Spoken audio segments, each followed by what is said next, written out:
quite an interesting discussion on LinkedIn. A lady posted a photo of a willow that had been, only a small willow, that had been felled by a passing beaver, presumably to get to the succulent shoots. And the willow was re-sprouting, but the lady said, this poor willow, the only one along this riverbank, and it was, been cleared by humans, the rest of the trees. But she lamented that this passing beaver had needlessly destroyed, she wrote, this willow tree, and we must be much more thoughtful before reintroducing species if there isn't the habitat to support them. Well, yes, that's the first precaution of intelligent species reintroductions, is to make sure there's the habitat available to them. But that willow tree had not been destroyed, as she wrote. That willow was already sprouting. It had several inches, just this spring, several inches of new shoots coming. And willow is supremely well adapted to coppicing. That is in its evolutionary history, is basically that interaction with coppicing beavers. And obviously humans have taken over, and we now pollard and coppice willows. And the species thrives under coppicing and pollarding by humans, and it thrives under coppicing by beavers.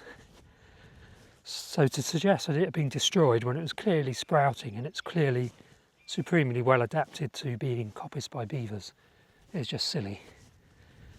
There's a lot of ecological kind of ignorance, that may sound a bit harsh, but that's what it is, floating around. Nature lovers often really don't understand nature. It may sound a bit harsh, may sound a bit mean, but that tree was not destroyed. And the other, she was kind of doubling down. Everyone was saying, no, you're wrong. But she was saying, well, clearly large parts of Scotland are no good for beavers, therefore we shouldn't reintroduce beavers.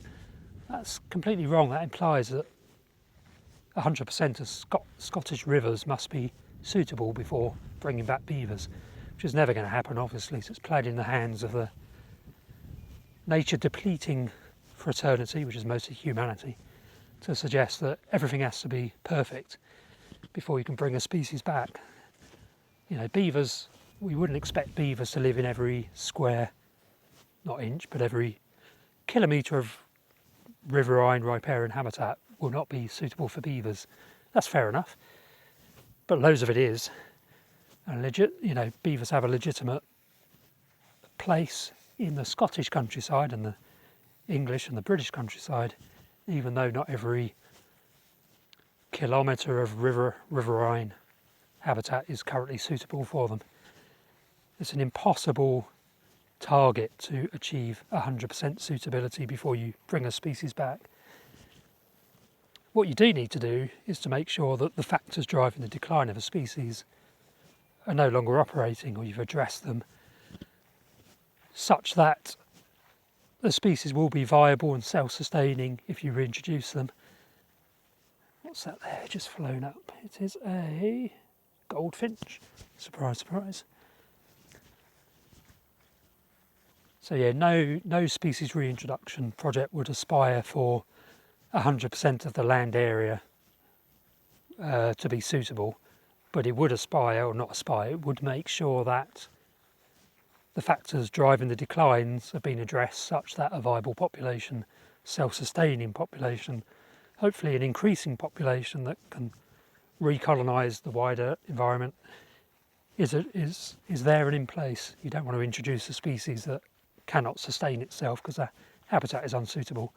But equally, you don't need 100% of Scotland, say, to be suitable for beavers before bringing back beavers. It's all moot anyway, because there are loads of beavers in Scotland. And yes, they do coppice willows, and the willows sprout back, and all is good from that perspective. So it's a very poor reason to criticise beaver reintroduction.